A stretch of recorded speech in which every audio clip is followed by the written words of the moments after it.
Welcome, everybody. I am Anatol Lieven, Director of the Eurasia Program at the Quincy Institute for Responsible Statecraft.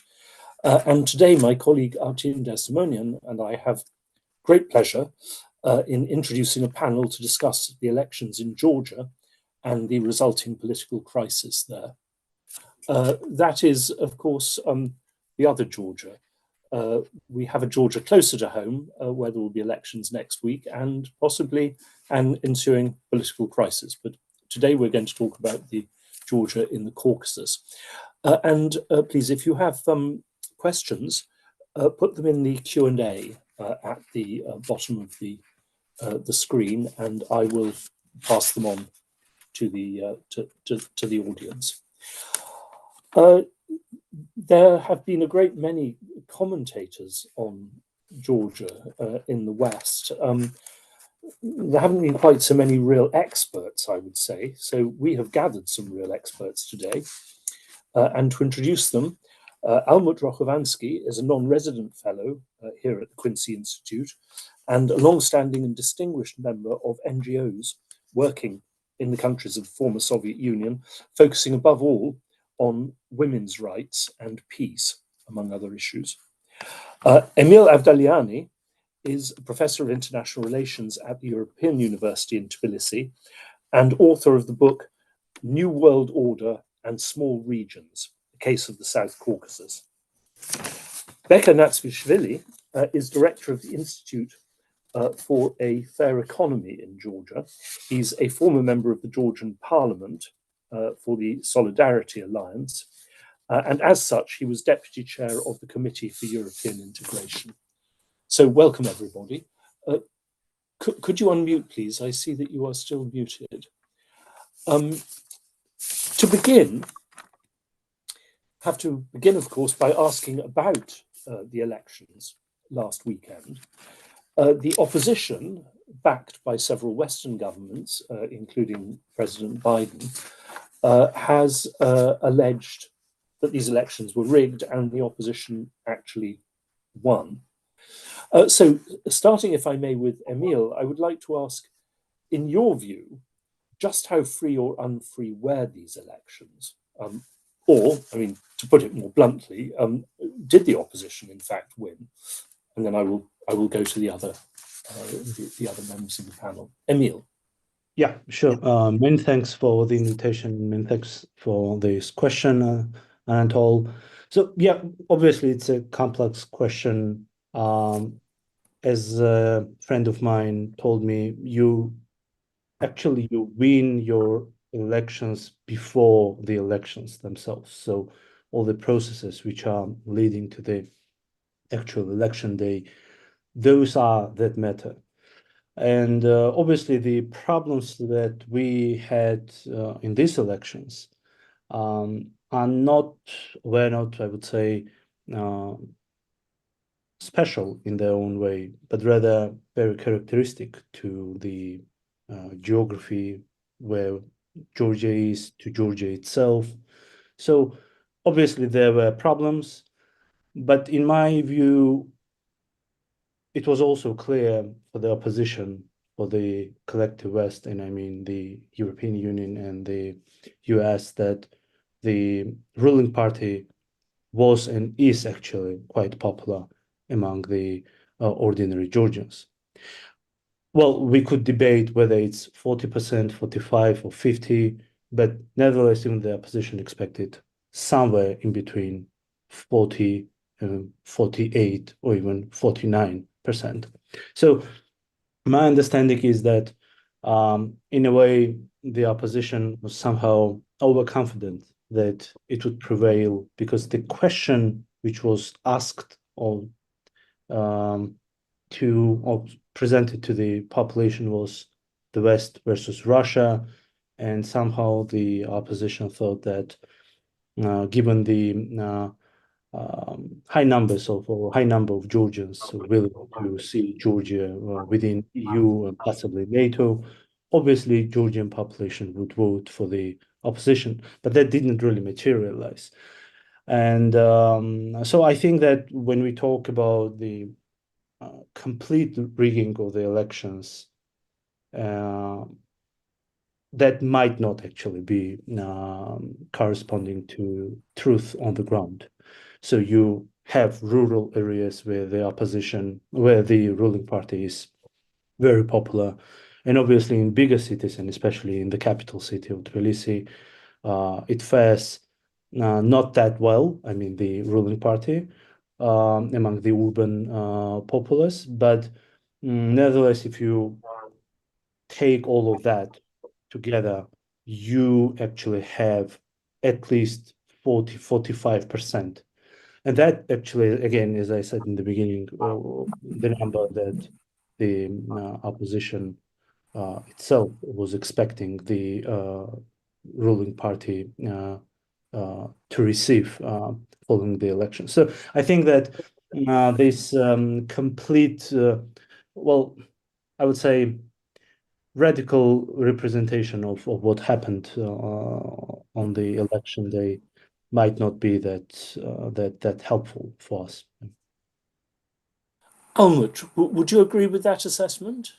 Well, I mean, I'm obviously the one who's not on the ground, and I'm not a Georgian, but from what I was able to observe during the run-up to the election, but also the previous years, and then sort of the feedback afterwards, I think, and the interesting thing is that in the immediate aftermath of the elections, Georgian experts from very different ends of the political spectrum. So on the one hand, Gia Nodia, who's like clearly pro-opposition, an older professor, he said, yes, GD won this on the merits, and yes, the opposition lost this on, the lack of merits or the weakness of their message. And the same message is coming, from more leftist union activists who are a generation younger, who are saying the same thing. Like, this was lost. The more interesting story here is not, rigging or manipulation or anything like that, but was the message of the opposition good enough? Was it strong enough? Would it resonate with the Georgian population? Does the opposition even have a strong enough grasp of understanding what the population wants and thinks about? And clearly they do not. Especially this notion that just promising a bright European future is clearly enough. Well, it's clearly not enough. And part of that may be because, Georgians have been offered this bright future by successive governments and successive oppositions for a quarter century, and it's not happening. And the sort of small ways in which it has happened. So, for example, the mass labor migration of poor, vulnerable Georgians to Europe, that is a very different story from sort of this bright future that they'd imagined. Beka, if I think you also need to unmute now. If you read closely the preliminary comments by the OSCE, you might translate those as that the elections were mostly free but not very fair, that the government used a range of measures to tilt the playing field in its favor. Do you think that's an accurate assessment of the elections? Of course, if they did, it would hardly be the first time in Georgia or many other countries. But what do you think? First of all, thank you very much for having me here. I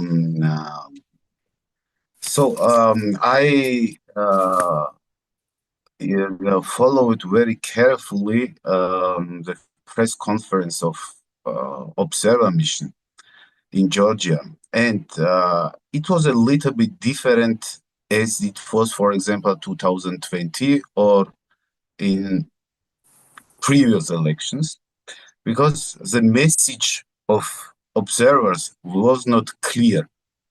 It led some kind of free space for not only not for debating, but for manipulating also the society.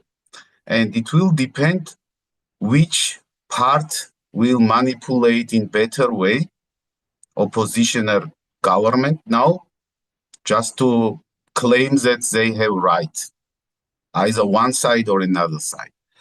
That's why I would not like to go in the details in technical details how elections have been held, because generally the like Emil mentioned already, it is a characteristic for this region, but I would not say just for the region, but I will concentrate myself on Georgia. There have been never the election around which all political parties and all political forces were agreed that the election have been held in fair and free manner. And we are somehow accustomed, to hear it.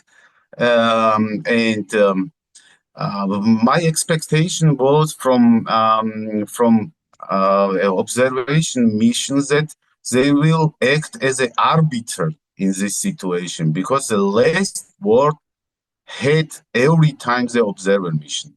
And observer mission, as I mentioned already, led quite big free space for it, and quite big uncertainty, created quite big uncertainty. For example, today I heard from election, the agency which is conducted the election in Georgia, that, for example, complaints are less than it was before in the previous election. So complaint which came in this organization. But it does not mean that elections have been held in fair and fair manner, because we could not judge it. Because unfortunately, the Georgian society lost very long before the sovereignty to judge how the election has been held in Georgia. Only foreign agents and representatives has the right to declare the election as a fair and free or rigged. I don't know. That's why I also expecting their final statement, which will be announced in 2 weeks or something like that. But for me, it's more interesting. Political dimension of election. Because we were talking about the messages, we were talking about positions, how each party had been positioned each other. We were talking about that opposition's message that either Europe or Russia was not attractive enough. And if we look at the geography, how the electoral geography, somehow I think that Georgian Dream succeed with his message, war or peace, either war or peace. And what is very interesting that, the observer mission stressed this notion polarization. Georgian society is really polarized, for sure. But the reason of polarization, it's not party alignment, like, the people for, I don't know, national movement, for example, are voting for some tangible things which are offered from national movement, and the Georgian Dream is the voters for Georgian is voting for Georgian because of certain promises what Georgian Dream is doing. It is a big divide between the winners and the losers of globalization in Georgia. Unfortunately, we don't carry out the research about it, because I think if we look at the electoral geography, we see that rural area voted in favor of Georgian Dream. I don't know if it was a majority or not, but according even the statements of oppositional parties, and the Tbilisi, where we can think that most winners or beneficiaries of globalization are settled. So they voted for opposition in favor of opposition. Okay, I'm talking not about numbers. That's why this polarization has his own ground, you know. What is, in which sense is a polarization? For example, the middle class which emerged in Georgia after the collapse of Soviet Union. These are the people, you know, maybe it would be more clear to explain it as Thomas Piketty explained it in his book, Politics and Ideology. Like in each country now are emerging different political cleavages. There's traditional political cleavages like labor and capital, for example, center, periphery, and church, the state, region, center, and so on. These political cleavages, even postmodernist cleavages like, you know, ecology and capital are disappearing, and new political cleavages emerging, which is dominating not only Georgian political landscape, but also the political landscapes in different countries, like US. For example, I had the meeting 2020 with US ambassador and different ambassadors before the election, and they were talking about polarized Georgia, how polarized Georgia was, and my response was that Georgia is polarized in the same way like your countries. Maybe your countries are more polarized, more in radical way, and after 3 months or something like that, the people went in the capital, you know. That's why, you know, like in US, we have the same polarization, or like in Germany even, and like in, I don't know, the different European countries, we have the same polarization in Georgia. In Germany and in Europe, it's a little bit different because Europe has this more or less intact social institution, which is which are mildering this polarization, you know.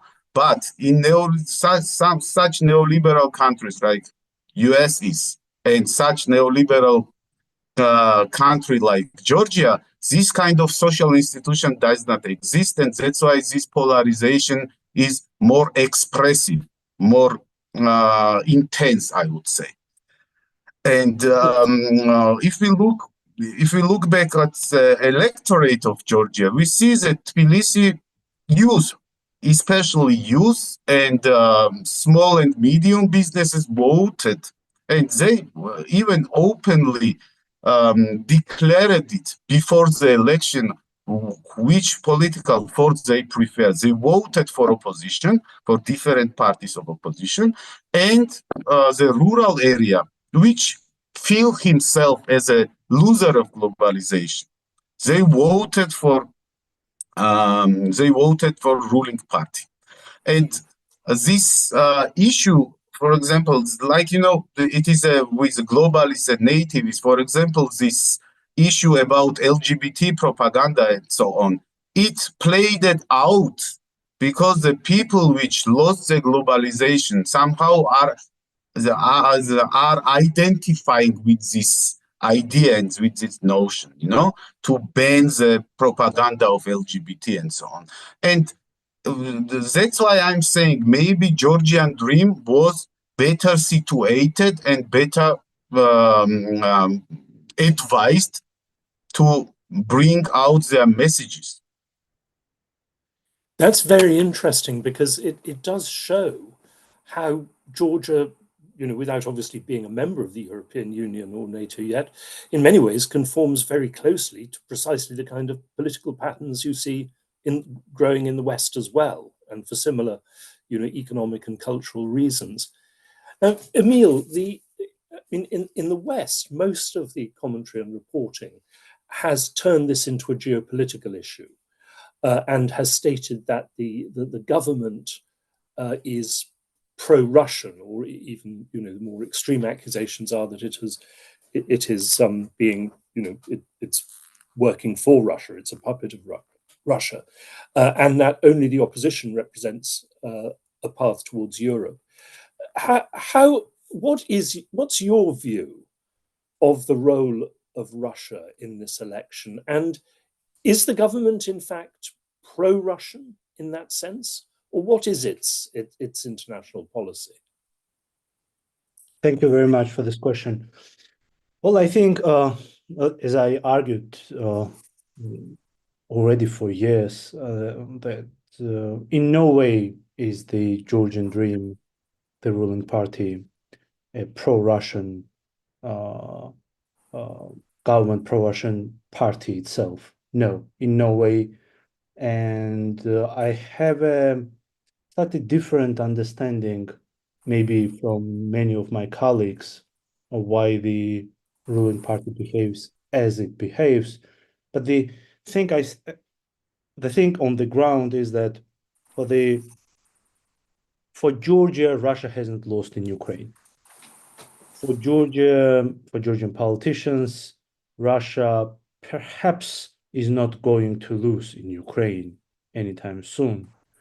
So given that situation, to the north of Georgia, especially given its occupied territories of Abkhazia and South Ossetia, Tbilisi really thinks that the power balance in the region has shifted and not in favor of the collective West. So with that in mind, Georgian politicians think that once the war ends in Ukraine, whether it's a ceasefire or in any other definitive way, you remain 1-to-1 with Russia without Western support. And by support, I mean not rhetorical support, I mean the military support, actual security guarantees, which the West hasn't been able or was unwilling to provide to Georgia. So with that in mind, Georgians think that the situation on the ground has changed. Russia is not going to lose, and it's much better to normalize or stabilize relations with Russia rather than bluntly join anti-Russian sanctions and expect for the miracle of NATO or EU expansion, swift expansion into the wider Black Sea region. So I think what we see here in the region is not West-Russia competition anymore. I believe that we have long passed that line. What we see now is essentially the multiplicity of actors in the region. So we see Turkey and Iran, those are more obvious, obviously, for geographic reasons. But you also have China, you have Western actors, you have Russia, even India and Gulf countries, which are emerging here, whether it's in Armenia or in Georgia or Azerbaijan, through investments and military exports and so on and so on. So that creates a very congested geopolitical space, I would say. And in that sense, I don't think that even with the war, regardless of how the war in Ukraine ends, I don't really think that Russia will be able to impose an exclusive geopolitical order on the whole of the South Caucasus. So it will have to factor in the interest of other actors, primarily Chinese, Beijing's interest here, growing interest, I would say, because of the partnership agreement with Georgia, with Azerbaijan this year, additional agreement just a couple of weeks ago with Georgians, again with Azerbaijanis. So that really gives you a glimpse into how the region now transformed over the past several years. And it's not only about the South Caucasus. Similar processes are taking place in Central Asia, in other parts of Eurasia.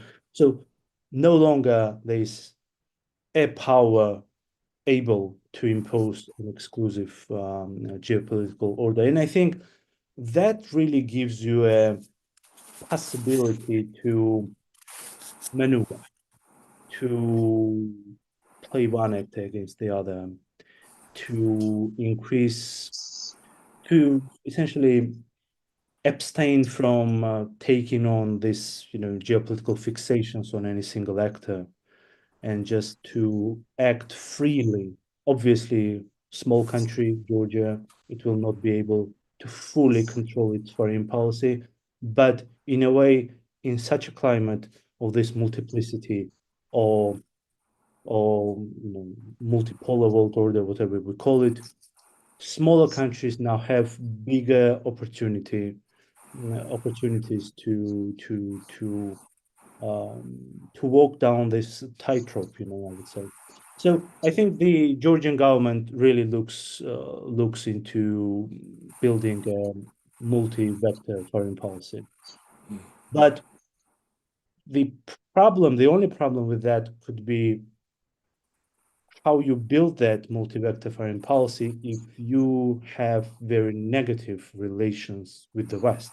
So in that multi-vector foreign policy, the West has a part, and whether Tbilisi manages to somehow normalize ties with Washington and Brussels, and at the same time also look towards other, axes of geopolitical power across Eurasia. I mean, that's the question, and that's the biggest challenge, I think, for this small country.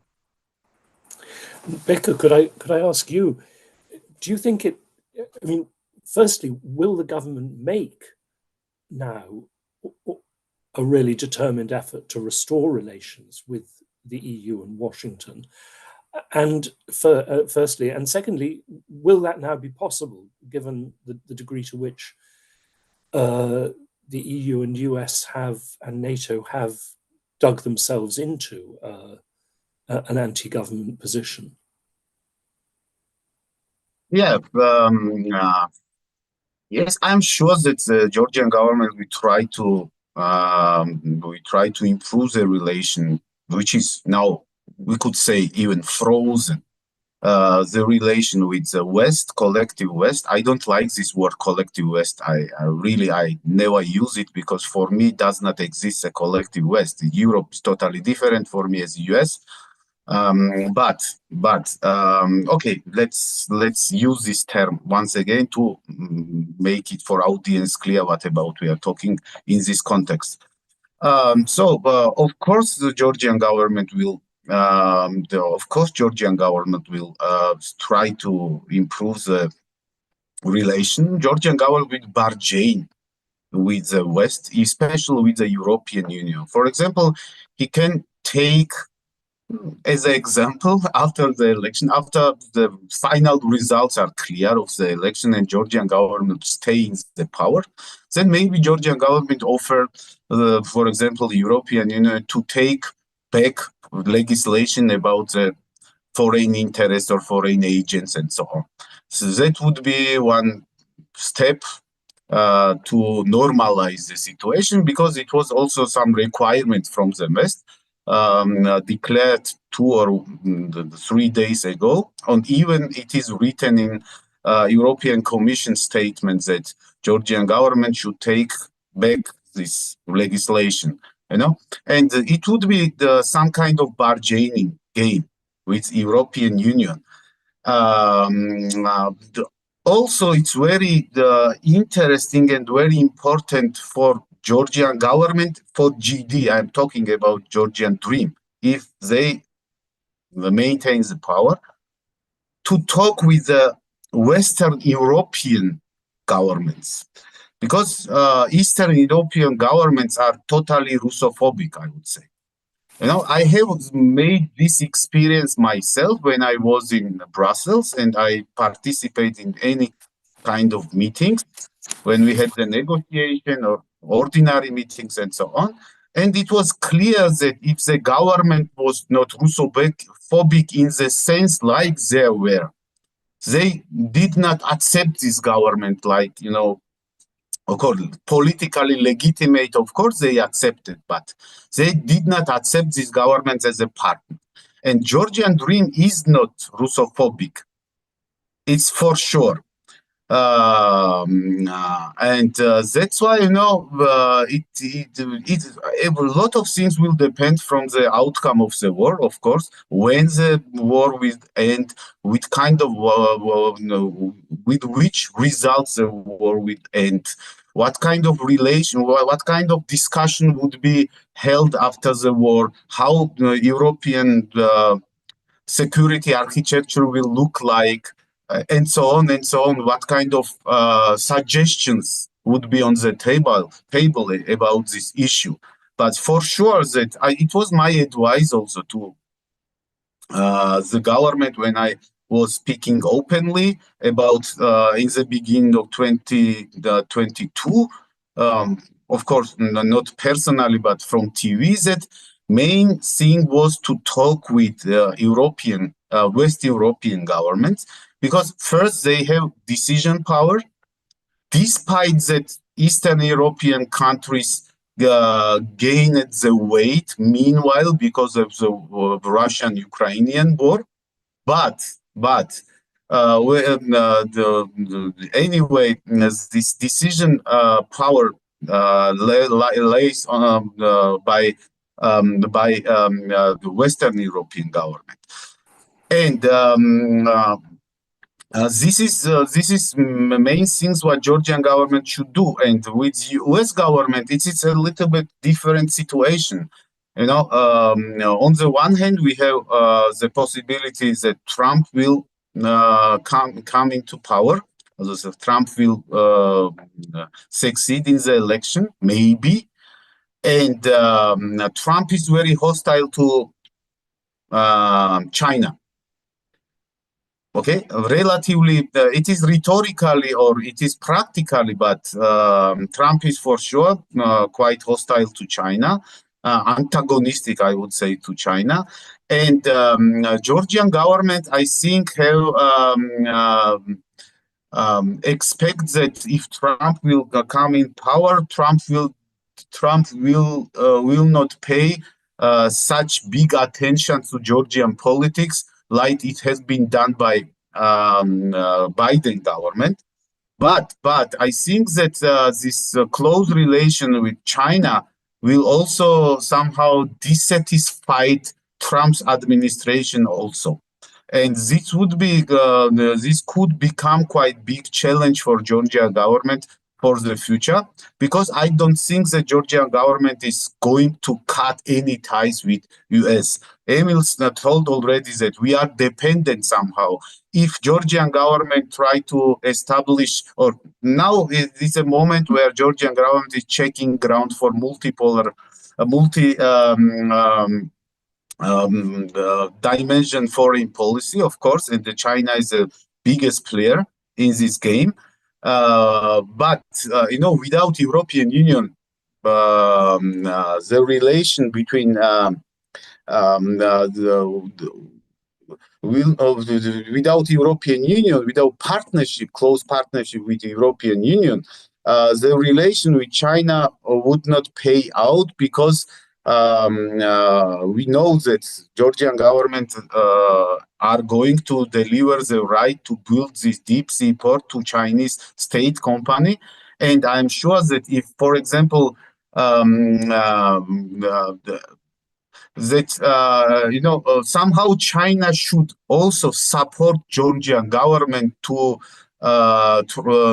normalize the relation with the European Union. Otherwise, this deep sea port will make no big sense, because the main cargos which are moving from one side to another side, they are Chinese and Asian cargos. And the Asian cargos, I mean Chinese cargos, they are dominating it. Second issue what I try to touch is that this election were not only about geopolitics. This was also about economy. You know, we signed 2014, we signed this free trade agreement and association agreement with the European Union, but frankly speaking, we did not get this tangible results. So ordinary people in Georgia did not get the tangible results. For example, me and my colleagues were organizing the European days and so on. And ordinary people in the regions had no idea, no real idea what European Union meant. It was our fault, for example, the fault of the government, or generally it was the fault of European Union because the European Union was not presented in a tangible way in Georgia. It is another question. But what Georgian government at the moment is trying to do is that extend their trade relation not only with European Union, but with also another country. It is not only security issue, like it has been mentioned already, that, for example, I will clarify that Russia is at the moment quite dependent from China, and if China will act as some kind of, guarantee of Georgian security, that Russia will not be able to interfere in Georgia's relation in the way like he did, but it has also some kind of economic dimension. And under economic dimension, I mean that, Georgia failed to transfer after the collapse of Soviet Union, after total deindustrialization of Soviet Union. Georgia failed to create some kind of valuable economy. And I think the Georgian, because if you look at the structure of Georgian economy, you will see that 44% of people are engaging in rural economy still. It is quite big number for developed economy. And we have underdeveloped service sector, and more or less intact sector is only banking and finances. That's all. We have no industry at all.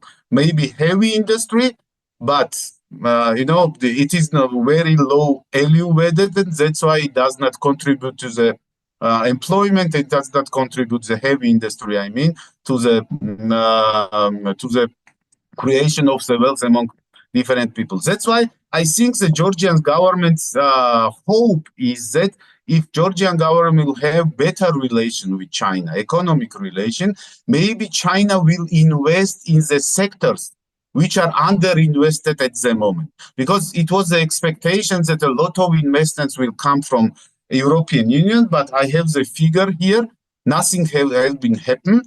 And because Georgian government was not able to conduct his own industrial policy, like state intervention, state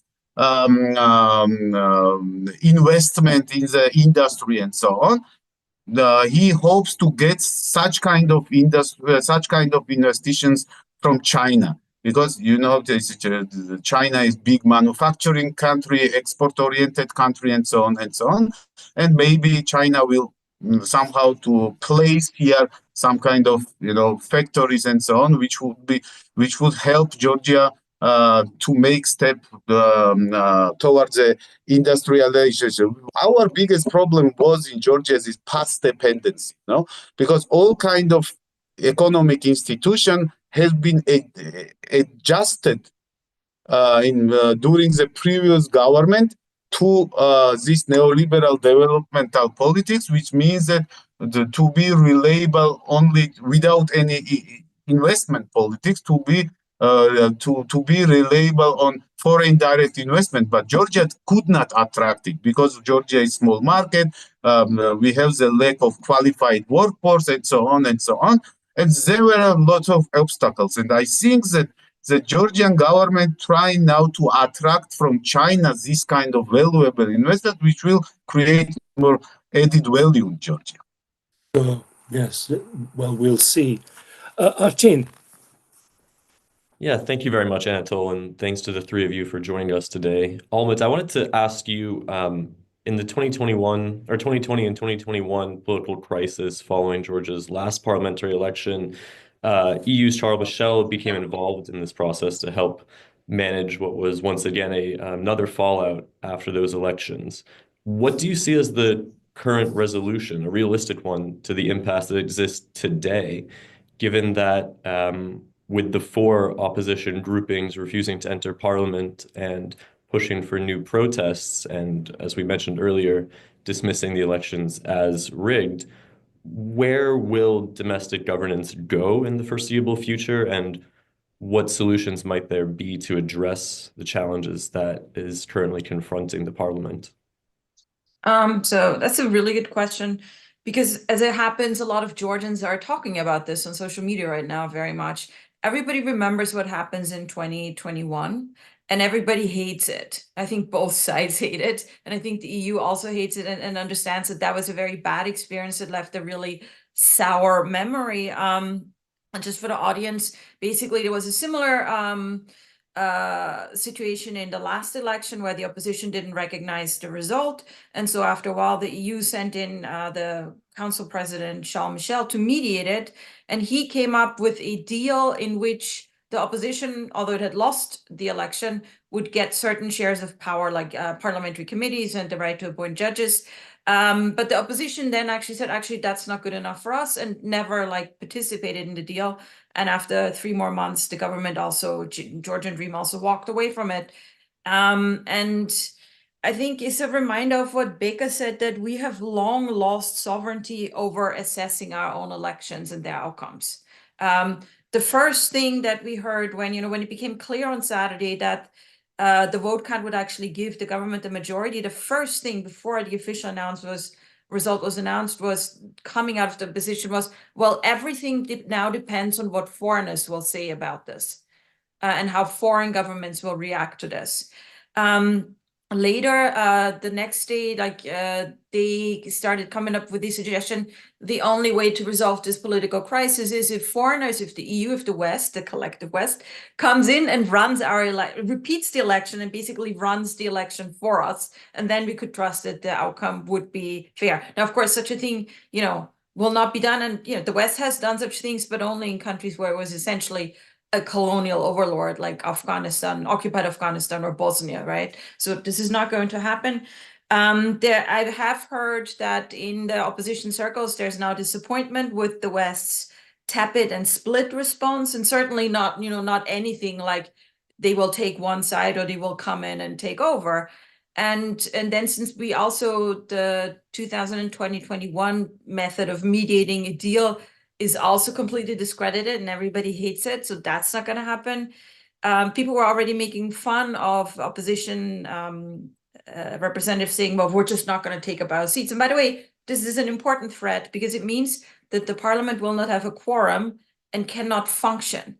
Now, this would be a fast track to taking Georgia down an authoritarian road, because if the government cannot get laws passed in parliament, it has to rule by decree, which is outside of the constitution, and where, at that point, things really fall apart. But what people, on social media are making fun of these opposition representatives is like, wait up, I remember you last time making these full-throated threats about how you'd never take up your seat, and 6 months later, there you were in parliament on your seat. So there is a sense that these threats are not credible. There's also that, we shouldn't forget, we from outside see a collective opposition. We may know their history, that they were formed ad hoc out of 4 groupings, each of which also contains 3 to 4 smaller parties. So it's actually a really diverse bunch of political groups. That some of them hate each other's guts is almost besides the point. The greater thing is, do they trust each other enough to create a unified approach? And I think we saw this very much on the immediate response to the election outcomes, which are so unpalatable and so unacceptable to the opposition, is that previously, where the opposition was a united one-person sort of very hierarchical force with one sort of shining leader figure, they could really mobilize the masses and get them out in the streets. This time, they have to do revolution by committee, and it just doesn't work, right? So basically, they told us on election night, stay with us. We now have to go, and decide together, hammer out what we'll do. We will get back to you. Again, that doesn't make much use of sort of the heat of the moment. And on Monday night, they did then have a big protest in the center of Tbilisi once again. Once again, it looked very much like the previous protests, sort of organized by the opposition or by their proxies in the NGOs. And in that it was very much very visibly a middle class protest. Like you can tell people are dressed well, they look healthy, you know, they wear their hair differently from like the protests that come in from the countryside. And then so they gave the speeches at the protest, and after 2 hours, you know, and the night was still young, they said, okay, we're done. Goodbye, everybody, go home now. Like those of us who've been watching how these things usually play out in Georgian street politics, that was very unusual. So there's a clear lack of this revolutionary fervor and unity that would be required to, I don't know, create facts on the ground or really like create pressure towards something else, something more unexpected could happen. There is a better than even chance, I think, that this government will take up power one way or another, that some of the opposition members will take up their seats in parliament. I'm sure they're receiving phone calls with offers, you know, right now to do so. Like, and they will have their own internal conversations, like what's in it for them. Who should they stick with? The person who's been sort of organizing and kind of herding this opposition coalition, the president Surabishvili, she's a lame duck. She will be gone very soon, in a few months. She's not running again. She cannot run again because the constitution has been changed. She also, and this brings us back to like the issue of, was the message good enough? The message of the opposition was, as articulated by the president, I am the guarantor of this charter, this like coalition. If we are elected, if we win, I, the president, who's not on the ballot, will nominate a technocratic PM. I'm not telling you who it is, but I've already decided. And then we will have a technocratic government for about a year or even half a year, in which we will implement all the things that the EU demands of us. So we're back on track for EU membership. And then we'll have another election, like a proper election. What it basically said is the opposition, while they may have united as a coalition, they're not united to the point where they actually want to take up power for real and be a government. Like it was very clear that their offer sort of was standing on clay feet.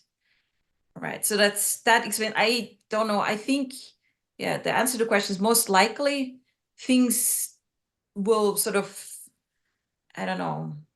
I mean, I also feel, sorry, I don't really have a clear answer. One thing I can say is that 2 days ago, 13 EU governments signed a letter very critical of the conduct of the election, and though not exactly condemning the outcome or saying we don't recognize it, but that was 13. That means 14 other governments did not sign it. And that in itself is very conspicuous because in the EU, under the EU treaties, the member states are actually supposed to speak with one voice on foreign policy issues. They're literally meant to come together in a coordination meeting, agree and appoint, and then represent it to the outside. That this doesn't happen here shows that there are splits within the EU. And that also means that from that side, there will be no like decisive pressure one way or another. Yeah. Yeah, thank you very much, Almut. And Emil, I wanted to turn to you and ask, presuming that Georgian Dream is able to start governing, whether it's in 6 months, as Almut said, or shorter or longer, they've set out a rather ambitious plan for these next 4 years in terms of economic growth, educational advancement, trade ties, foreign policy, as we discussed, resetting ties with EU and the US. What factors are going to constrain them in this process? Where would they have some support? Do you see this as a viable plan, or is it merely an electoral strategy?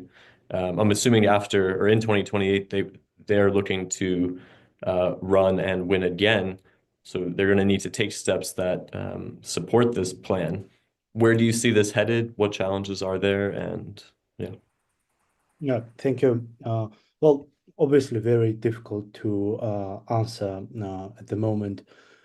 What Georgia really lacks, and I think Beka quite rightly summarized that we have no industry. Essentially, we have no factories which produce products for export. So I think if the government really, this government or any future Georgian government really wants to fix the economic problem the country is in, it needs to industrialize the country. And by industrializing, obviously, I don't really mean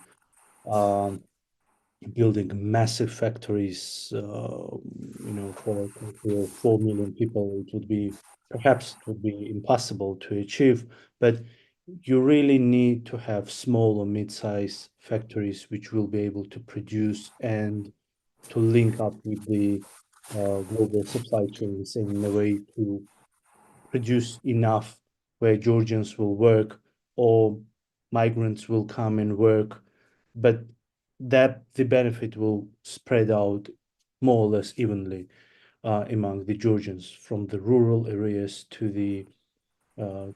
big cities across the country. So I think if that's the case with the plan, and if the plan leads to that end, obviously this will create a very long-term solution to Georgia's problem, internal economic problems. And but at the same time, very much will depend on who will be investing into the country. Unfortunately, for the past decades, we hoped, me personally too, that the bigger investor in Georgia will be the European Union, European countries.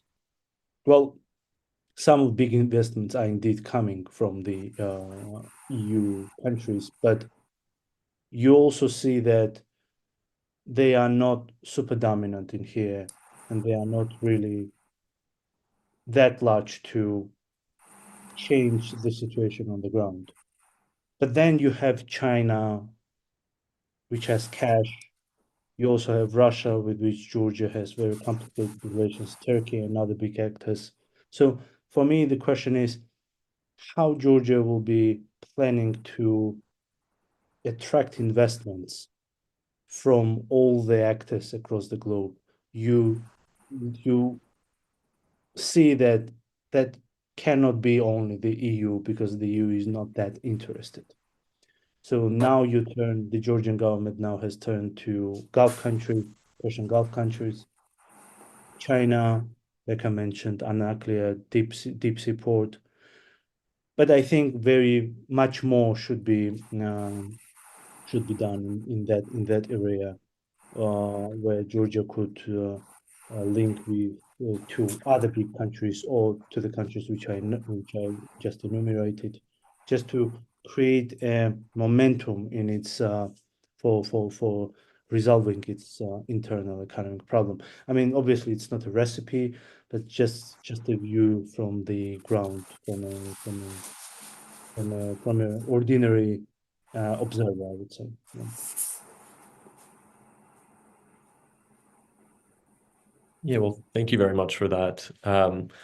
Another question, I guess, going into this, as you're saying, is the need to diversify foreign relations. Even if you can reset with the EU, the world is changing in ways that require Georgia to adopt this. So we've talked about China, as you said, with this deep sea port, ties with Russia have expanded in the last few years economically. Turkey, of course, is a huge player in Georgia. What else can we expect to see? I mean, Georgia is very confident in this middle corridor project and being a transit link in general. What challenges do the three of you see for this? What opportunities are there? And what are you going to keep an eye out for over these next few years? Yeah, obviously, what we see in terms of Georgia's foreign policy over the past several years, that's the reflection of the much wider processes across Eurasia. So when we ask the question whether Georgia is pro-Russian or the government is pro-Russian, I would say that the government, this or any other government, actually acts as a reflection of changing geopolitical events or processes on the ground. So I think the Georgian government really, or Georgia overall, tries to adapt to the shifts which we see in the region, exacerbating tensions between US and China, and obviously Russia's Russia's invasion of Ukraine. So my view is that even if we have very normalized ties with the EU going forward, I still don't see Georgia remaining fixated on the West any longer. So for Georgia now, unless it becomes an EU member state and gets concrete security ties, Georgia will be playing with other actors too. And that's, I think, inevitable. Whether it's a good or not in that, well, what's the end goal of that? That's a different question. And whether it will be successful, that's also yet another complicated question. But I think that for the moment we see that Tbilisi will not be becoming essentially a 100% pro-Western country. It will have to look elsewhere, and it will look elsewhere, even with very normalized ties with the EU. So I think going forward, Georgia has entered this, multi-vector foreign policy mode. But as I said in one of the answers to your previous question, for that to operate, to work successfully, you need to normalize ties with the European Union. You need to have stable ties with Russia and obviously try to bring in China and other actors. But I think these two vectors, initial factors with the EU and Russia, that's the basis of your stability essentially in the region, because Georgia essentially is the only country perhaps in this small, wider Black Sea region, or I would say the Caucasus and the region overall, which doesn't really have a concrete security partner or ally, I would say. Armenia does, so is Azerbaijan, obviously Turkey. Russia doesn't really need a protector. So you are the only country here which is by its own. So you need to protect yourself by playing one against the other. Yeah. Unfortunately, we're almost out of time. But one final question for whoever wants to answer it. There are established procedures for reviewing a vote. Will they be followed in Georgia? What concretely do you expect to happen now when it comes to examining the election result? Almut? From what I've been able to follow, the problem here, the crux of the problem is that the opposition charges that the rigging didn't happen at the time of the vote, that like ballots were miscounted or destroyed or whatever, but that the rigging happened before people showed up and voted. So recounting the votes that were cast will not change the outcome. And you could see that on election day, when the opposition had its own website up doing its own parallel vote tabulation, and the moment the government's numbers crossed the 50% line, they took that website offline. And so now the argument is, and this argument has been made very forcefully by the president, Zurabishvili, there is a grand scale, but very secretive scheme going on that somehow changed how votes were cast on the inside, like mass vote buying, carousel voting, like a mass effort to like sort of steal people's social security numbers, or like the equivalent of social security, like a vote code, and use it so that people show up and use other people's numbers and vote. And she has literally said in an interview, and I think it was either CNN or Reuters, this is so secretive. This is Russian interference, and it is so sophisticated and so secretive and so well hidden that no country yet has been able to show evidence for it. Not even the US could do it. So how do you expect us to do it? But we know in our hearts and in our guts, I don't know, that it happened anyway. There is no procedure to do that. So this is why there's a bit of a quandary now. There were a few incidents of where like ballot stuffing was caught on camera, and those precincts were invalidated on the same day, like within hours, by the Election Commission. So the very crudest forms of violations, they have already been taken into account and they will be addressed.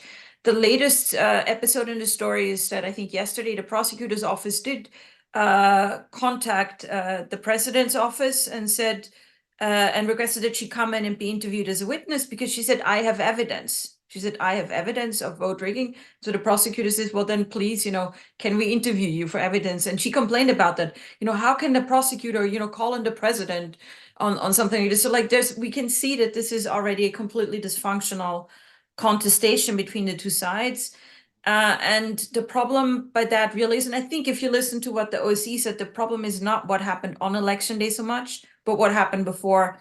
And that is manipulation, fear mongering, and huge pressures on party apparatuses down to the local level to generate voters. There was a really good article today on OC Media, which I recommend, is a website based in Georgia covering local issues, where they described how in a small village in an ethnic Azeri minority region, how representatives of the larger parties, not just GD, but also UNM, they basically pay people to like drive around the neighborhood, knock on doors, and pull people out of the houses, stuff them in the car and say, you're going to come vote now. This is how we must imagine sort of the rigging happens. It is very hard. It is impossible to trace on the actual mark on an actual ballot. Very difficult. Well, thank you all so much. I mean, this has been truly informative, and I think brought out things that are really hardly discussed in the West, unfortunately. I should also say that Almut and Artin and I, before the election, produced a Quincy policy brief, trying to go into detail on some of these issues and providing a background to the elections and the ensuing crisis. You can find this on the Quincy Institute website. Well, thank you all so much. I'm very sorry that we didn't have more time, because we could discuss this at much greater length. I'm sorry we didn't have time for more questions. And I hope to see you all again soon. Thank you.